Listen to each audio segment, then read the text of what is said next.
lembaga ini bukan lembaga kaleng-kaleng, Pak Eri. Betul. Lembaga ini betul-betul menjaga kredibilitasnya. Lembaga ini adalah memang melakukan investigasi, investigasi pendekatan jurnalistik yang dilakukan di seluruh dunia, di negara-negara yang ada tidak aja di Indonesia ini. Dan ada namanya setelah dinominasi, ya kan nama-nama itu ya kayak Indonesian Idol juga ya kan, nominasi, nominator ya, kayak pemenang Nobel seperti itu. Dan lembaga ini pernah diusulkan untuk pemenang Nobel sebenarnya, pernah masuk nominasi lembaga pemenang Nobel.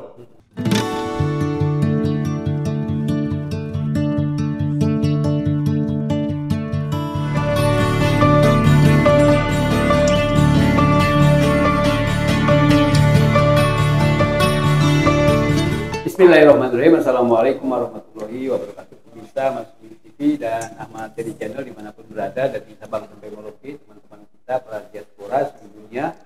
Kita jumpa lagi, ini berita hangat yang sedang rame-rame di Indonesia dan juga mungkin secara global, yaitu tentang laporan dari OCCRP.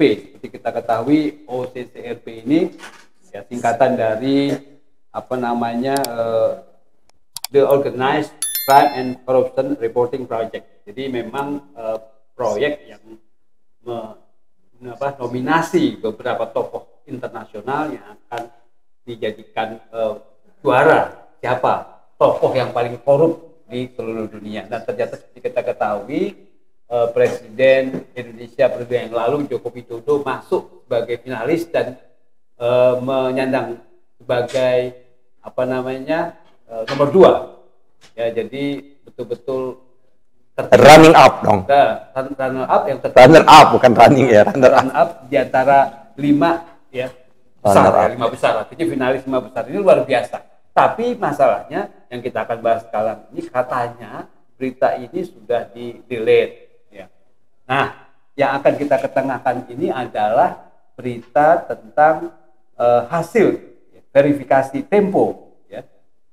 Tempo ini sudah memverifikasi ternyata OCCRP tidak menghapus nama Joko Widodo sebagai finalis Person of the Year 2024 ya dari website mereka. Jadi betul-betul ini bukan hoax ya, berita Jokowi menjadi runner up ya dari tokoh internasional yang paling terkorup itu benar adanya. Nah, ini kita akan bahas ini dengan Pak Ketua Umum Partai Masyumi, Pak Dr. Ahmad Yani SHM. Gimana kira-kira Pak Ahmad? Ya, Pak Kang Heri, saya kira bagi kita ya, bagi kita ini tidak hal yang mengejutkan. Bagi saya juga tidak mengejutkan, karena kita teriak-teriak juga sudah berulang kali, betul, ya kan? Dan bahkan teman saya, sahabat saya, Ubedillah Badrun sudah melaporkan juga ke KPK seperti itu. Anak-anaknya ya? Ya. Ya, korupsi itu gini loh, terminologi korupsi itu adalah karena dia punya jabatan dan punya kewenangan publik, ya kan, jabatan publik, karena kan presiden jabatan, karena kewenangan itu dia bisa memperkaya diri dia, keluarganya, anak-anak, ya kan, bahkan orang lain bisa, ya seperti itu, maka korupsi seperti itu.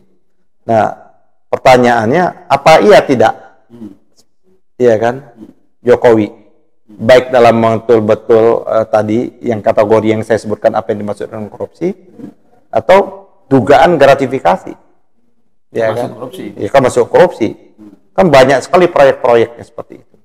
Bahkan proyek pembangunan infrastruktur yang dikemukakan oleh lembaga resmi loh, bukan hoax, yaitu PPATK. Dari berapa persen dari proyek-proyek infrastruktur itu kan beberapa waktu yang sudah kita bahas juga Pak Eri, ya diduga mengalir ke para elit-elit pemimpin kita ini seperti itu. Nah, kalau kita lihat apa yang dikemukakan oleh OCCRP ini, ya, Organized Crime and Corruption Reporting Project, seperti itu. Dan lembaga ini bukan lembaga kaleng-kaleng Pak Eri. Betul. Lembaga ini betul-betul menjaga kredibilitasnya. Lembaga ini adalah memang melakukan investigasi, pendekatan jurnalistik, yang dilakukan di seluruh dunia, di negara-negara yang ada tidak jadi Indonesia ini. Dan ada namanya setelah dinominasi, ya kan nama-nama itu ya kayak Indonesian Idol juga ya kan, nominasi, nominator ya, kayak pemenang Nobel seperti itu. Dan lembaga ini pernah diusulkan untuk pemenang Nobel sebenarnya.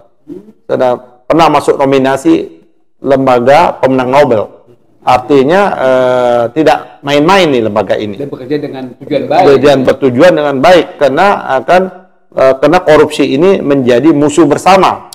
Tidak hanya musuh negara Indonesia, tapi musuh negara-negara lain seperti itu, Pak Eri. Dan memang kalau kita lihat dari hasil yang menjadi nominasi ini kan, memang dilihat secara kasat mata, tidak perlu kita mengkaji lebih ulang. Memang potensi menyalahgunakan kewenangan dan korupsi itu luar biasa. Kita lihat aja ya kan, nominasi-nominasi, ya kan, mantan presiden pelarian, Surya, ya kan, dan beberapa yang lainnya. Oleh karena itu, menurut saya kita menanggapinya ini, Pak Eri, tidak boleh pendekatan chauvinistik. Tidak boleh menjadi penasional sempit. Nasionalis, ya. Justru kita kalau menghalang-halangi tidak bersikap nasional, menurut saya ya, menutup-nutupi itu, tidak menjadi nasionalis dia. Malah dipertanyakan. Iya, malah harusnya dipertanyakan karena ini adalah memang kita tidak menjelek-jelekkan siapapun, ya kan, karena Indonesia ini tidak lagi atau negara-negara lain itu tidak lagi dalam negara yang tertutup, Pak Eri. Semua orang bisa mengakses. Dan saya yakin jurnalis-jurnalisnya yang tergabung dalam OCC ARV ini mungkin juga ada dari Indonesia yang juga mengetahui. Terus apa yang telah dilaporkan tidak hal yang baru. Majalah Tempo berulang kali membuatkan report ini. Bahkan masuk dalam cover story-nya itu, ya kan, berulang kali, Pak Eri. Jadi kita berharap memang kawan-kawan Jokowi mania ini, pendukung-pendukung Jokowi ini ya bersifat yang wajar lah, ya kan, seperti itu. Bersifat yang wajar, bukan berarti kalau seperti itu orang menyerang harkat dan martabat, kan ini jangan disublimasi seolah-olah, gitu, ya kan, kalau ini mengemukakan kejahatan yang dilakukan oleh individu-individu atau mantan oknum-oknum pejabat Indonesia, seolah-olah menjadi menyerang harkat dan martabat bangsa Indonesia. Nggak ada PRI lain itu. Justru, ya kan, justru kalau kita menutup-nutupi itu melanggar seperti itu. Jadi kan banyak hal, ya kan, yang telah dikemukakan. Bahkan di media sosial kita, bagaimana juga sudah dibongkar berkali-kali juga anaknya presiden, ya kan, mendapat suntikan dana luar biasa hanya untuk bisnis pisang dan martabaknya, ya kan? Itu periode pertama Jokowi kan. Coba kita bayangkan kalau Kesang dengan Gibran itu bukan anak Jokowi, mana ada Sinarmas, ya kan, mau memasukkan dana dan sebagainya kan. Tapi kan akhirnya mereka mendapat kompensasi kan, mendapat jadi pejabat, ada menjabat dubes dan lain sebagainya, bahkan menjadi ketua pertama, kepala otorita pertama kali pembangunan IKN dan lain sebagainya. Dan itu sudah dilaporkan juga. Termasuk yang pesawat pribadi itu, jet pesawat pribadi itu naik itu, seperti itu. Kan kalau dia bukan anaknya Jokowi, kan enggak. Anaknya PRI ditawarin nggak naik jet pribadi? Hah? Enggak kan? Ya, ada kawan kita nih, ini kita nih, produsen kita nih, Mas Arek nih. Kan dia ditawarin nggak untuk mengembangkan kegiatan bisnis ekonomi uang, dan nggak ada. Dari 280 juta berapa sekarang? 250 juta ya, hanya dia yang terpilih mendapat anak-anak dan keluarganya seperti itu. Kenapa dia? Karena dia anaknya Jokowi. Hanya Bobby yang mendapatkan peluang yang disebutkan oleh Faisal Basri, yang sudah itu data di KPK, cuman KPK-nya juga tidak berjalan, disebut dengan blok Medan, yang sudah dikemukakan juga oleh majalah Tempo, bocor halus dan lain sebagainya. Jadi bukan fitnah ini, Bang Heri. Cuman institusi penegak hukum kita yang belum bergerak cepat, seperti itu. Dan memang ada juga kan pada waktu itu yang sempat juga di media media besar ya kan, media sempat di grup-grup WA dari kalangan lingkar satunya Jokowi juga menyatakan andai Jokowi tidak lagi bisa jadi presiden atau orang-orang, maka presiden pertama yang masuk penjara itu Jokowi. Kan ada itu. Banyak berita itu kan masuk juga seperti itu berulang-ulang kali. Nah, yang jadi kan kita bisa lihat lah awalnya, kan kita lihat nih dulu ya. Tapi kan alhamdulillah kawan-kawan PDIP kan udah tobat lah ya. Udah tobat betul ya. Udah tobat awalnya dulu kan. Saya ingat betul itu. Ya Adian nanti debat saya di Metro TV itu bisa lihat jejaknya. Ya kan bisa dilihat jejaknya itu kan itu. Ya kan dia tersilap atau terkasima. Iya kan terkasima, dia bela betul Jokowi pada waktu itu. Saya timnya Pak Prabowo, mati-matian Jokowi adalah kita katanya seperti itu. Bahkan ada iklannya Jokowi, bajunya sekian ratus ribu, ya kan, terus celananya sekian ratus ribu, sepatunya. Coba kita cek baju batik, saya lihat batiknya Jokowi sekarang, bagus, batik bagus. Ibu Iriana juga udah pegang tas bagus ya kan seperti itu. Juta itu kan. Nah, jadi menurut saya apa yang dikemukakan oleh OCC CRV itu kan itu berdasarkan investigasi Pak Eri. Betul. Ya kalau memang Pak Jokowi keberatan dia kan bisa banding. Ya kan bisa banding, bisa buatlah ya kan. Tapi ini biasa ada yang lucu juga, ada anggota DPR juga yang membela dia mati-matian. Nanti malu aja tuh anggota DPR itu nanti. Kalau memang aparat penegak hukum kita mau cepat bergerak, saya kira bisa Pak Eri. Ini OCCRP menjaring 55.000 ya, pendapat dari masyarakat, dari jurnalis, dari mana-mana. Jadi artinya itu bukan asal-asalan. Itu yang saya kemukakan tadi Pak Eri. Kan lembaga ini kan dari bawah. Iya, lembaga ini tentunya kalau dia sudah pernah mendapatkan ya nominasi calon pemenang Nobel seperti itu. Artinya lembaga ini punya kredibilitas seperti itu. Punya kredibilitas, bukan lembaga kaleng-kaleng. Karena itu dia pasti, saya pastikan dia punya jejaring. Kita nggak tahu jejaringnya di Indonesia ini siapa kan? Pasti ada. Kan itu kan reporter, jurnalisnya seperti itu. Yang tentunya mengangkat berita-berita, saya kira bukan berita baru lagi Pak Eri.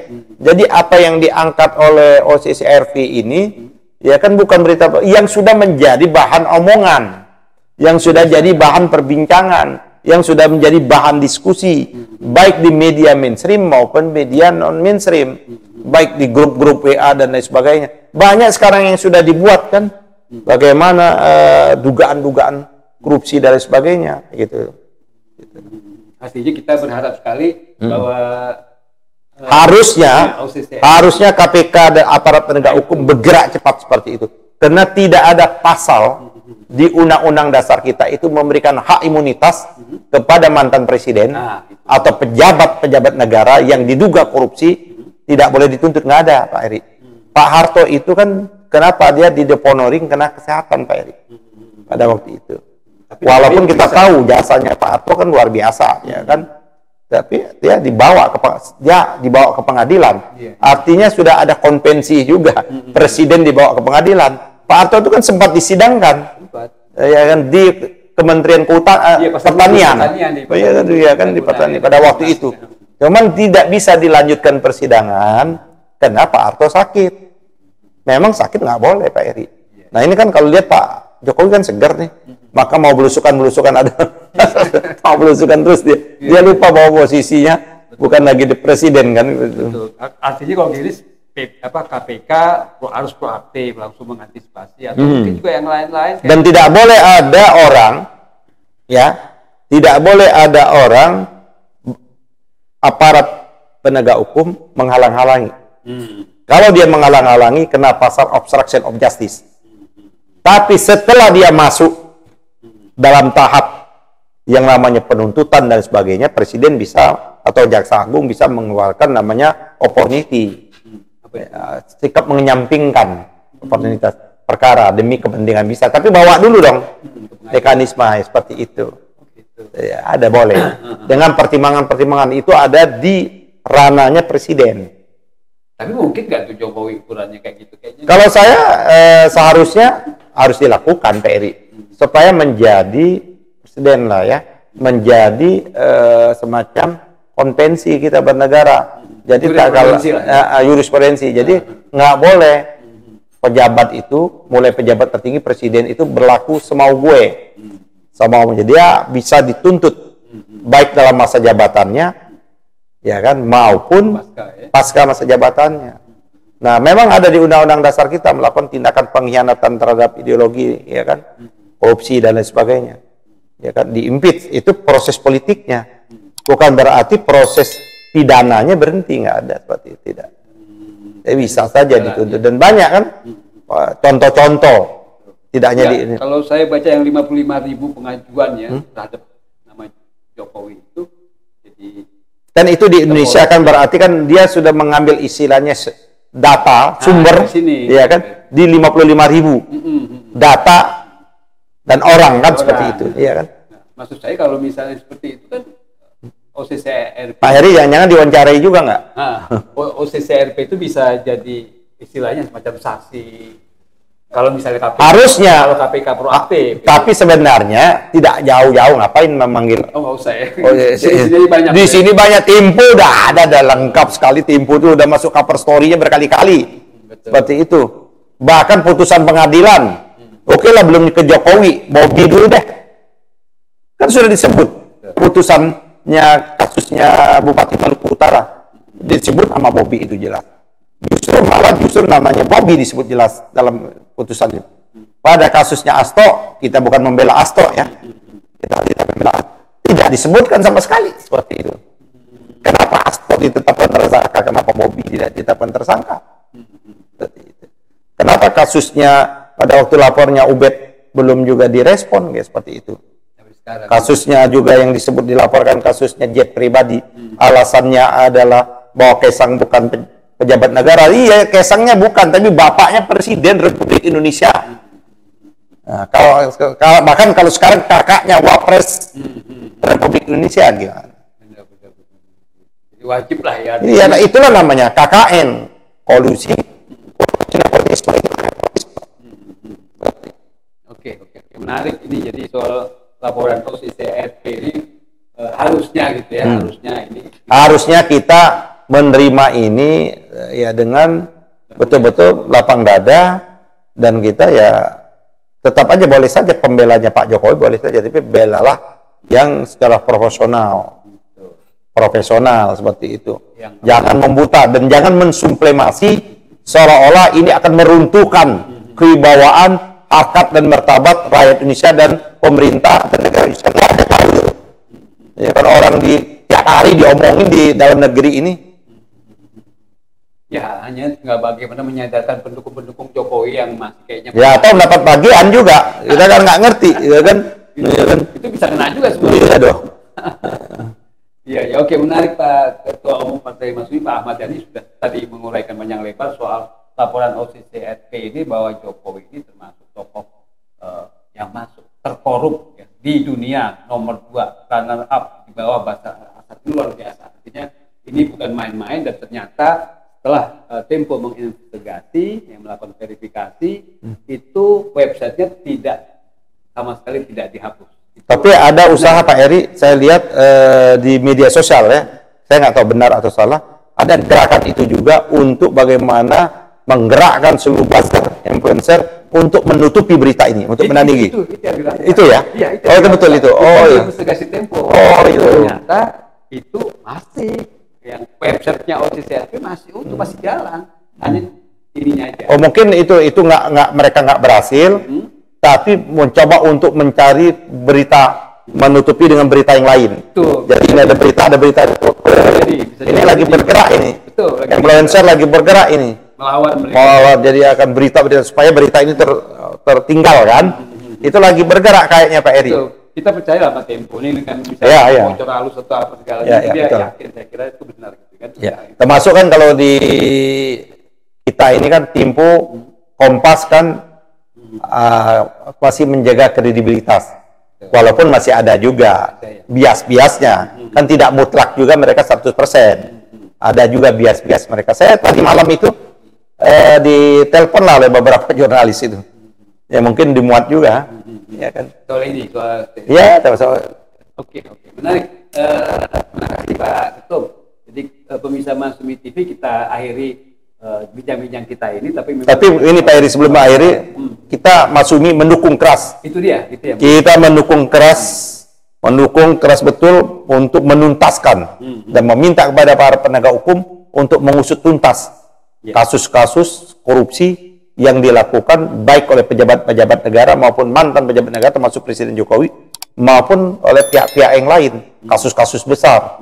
Ya kan, minta betul-betul jangan berhenti. Kasus Timah, kasus Jiwasraya, terus kasus apa lagi itu yang besar-besar itu. Yang masih ditahan di Cipinang ini. KN aja banyak. Ya, seperti itu Pak Heri. Oke, terima kasih Pak Ketua Umum. Pemirsa sekalian, kita akhiri bincang-bincang kita ini. Mudah-mudahan bermanfaat. Billahi taufiq wal hidayah. Wassalamualaikum warahmatullahi wabarakatuh. Waalaikumsalam warahmatullahi wabarakatuh.